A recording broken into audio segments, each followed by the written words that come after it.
Тамақ әдетте вирусты инфекциялар есебінен ауырады. Бірақ ол бактериялар, аллергия, дауыс аппараты бұлшықеттеріне артық күш түсу, құрғақ ауа және тітіркендіргіш заттарды жұтқаннан да ауыруы мүмкін. Тамақ ауырғанда оны ушықтырып алмау үшін не істеуге болмайды? Видеоны соңына дейін көріңіздер.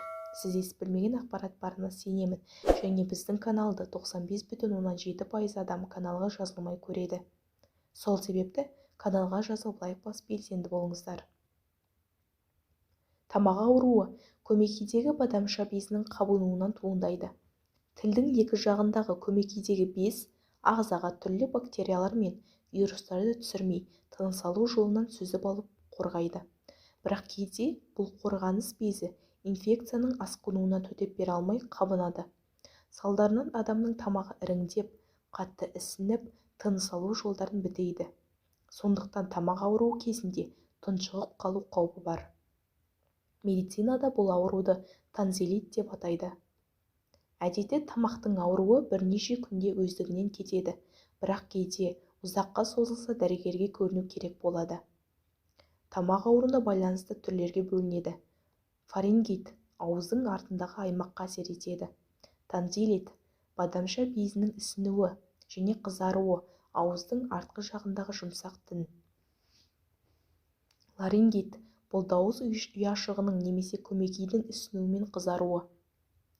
Тамақ ауруының алғашқы белгілері: тамақтың қызарып айқын ісінуі, бадамша безінде ақ ірің пайда болуы, дене қызуының 38-ден жоғары градусқа көтерілуі, әлсіреп дененің қалтырауы, мойындағы лимфа түйіндерінің ұлғаюы және ауырсыну сезімінің болуы, жөтелдің болмауы.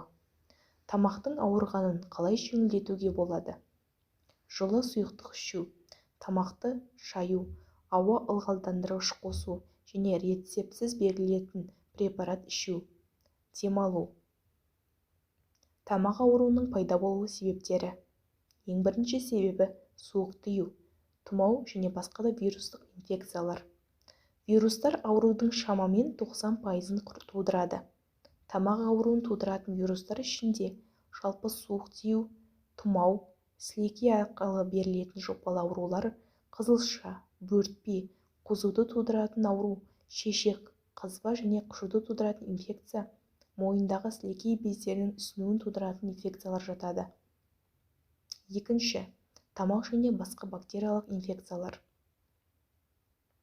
Бактериялық инфекциялар ауруды тудыруы мүмкін.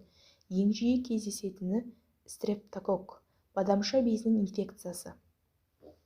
Аллергия, иммундық жүйе, тозаң, шөп және үй жануарлардың жүні сияқты аллергиялық қоздырғыштарға жауап бергенде мұрынның бітелуі, көздің сулануы, түшкіру және тамақтың тітіркенуі сияқты белгілерді тудыратын химиялық заттарды шығарады. Мұрындағы шамадан тыс шырыш тамақтың артқы жағына түсіп кетуі мүмкін. Бұл мұрыннан кейінгі тамшылау деп аталады және тамақты тітіркендіруі мүмкін. Түтін, химиялық заттар және басқа да тітіркендіргіштер. Қоршаған ортадағы көптеген химиялық заттар мен басқа заттар тамақты тітіркендіреді. Соның ішінде темекі және темекі түтіні, ауаның ластануы, тазалау құралдары мен басқа химиялық заттар. Жарақат. Кез келген жарақат, мысалы мойынға соққан немесе кесіп алу, ауырсынуды тудырады. Тамаққа тамақтың кептелуі оны тітіркендіруі мүмкін және де дыбыс сымдармен бұлшық еттерін кернейді. Ұзақ уақыт бойы айқайлағаннан, қатты сөйлегеннен немесе ән айтқаннан кейін тамағыңыз ауыруы мүмкін. Гастроэзофагиалды рефлюкс ауруы. Бұл асқазандағы қышқылдың өңешке, тамақтың аузынан асқазанға жеткізетін түтікке жиналуы. Қызыл өңеш пен тамақты күйдіреді. Ісік, тамақтың дауыс қорабының немесе тілдің ісігі. Бұл тамақ ауруындағы жиі кездесетін себеп. Тамақ ауру қатерлі ісіктің белгісі болса, ол бірнеше күнге дейін кетпейді. Жалпы тамақ ауырғанда не істеуге болмайды? Ыстық ингаляция жасауға болмайды.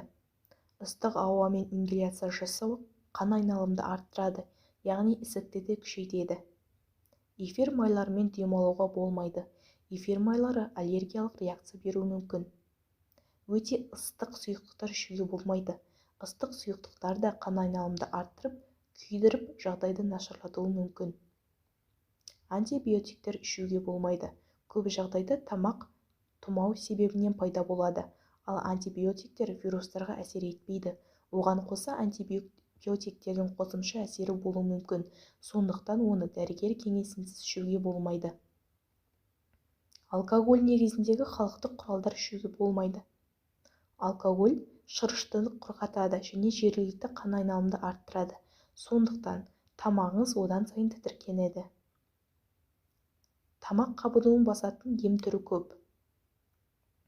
Бүгінде дәріханаларда неше түрлі дәрілер бар.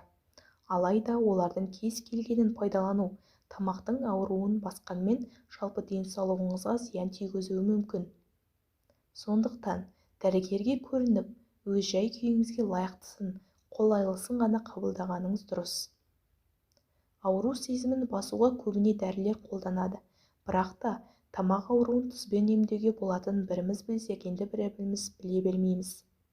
Тек тұзбен шаюдың өзі көмектесе алмайды.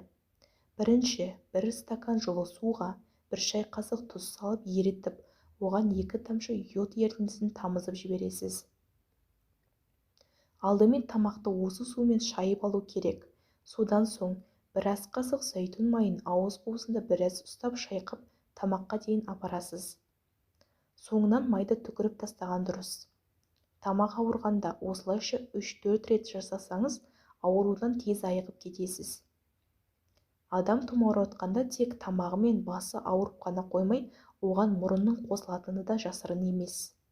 Мұрыннан су ағып, бітелгенде 3-5 тамшы алоэ шырынына осындай көлемде бал салып, араластырып күніне 4-5 рет тамызып отырасыз. Сонымен қатар, тұмауратқанда мұрыннан су ақпай құрғақ күйінде өтетін болса, күнжіт майын 2-3 тамшыдан тамызған пайдалы. Төмендегі белгілер пайда болса, шұғыл түрде жедел жәрдем қызметін шақырған жөн. Тыныс алудың қиындауы. Тілдің не мойынның ісінуі. Мойын және жақ бұлшық еттерінің ауруынан ауызды ашудың қиындауы. Сілекейді жұту мүмкін болмай, оның ауыздан еріксіз ағуы. Видеоларды жақындарыңызбен бөлісіп қарай жүріңіздер. Келесіде пайдалы ақпараттармен бөлісетін боламын.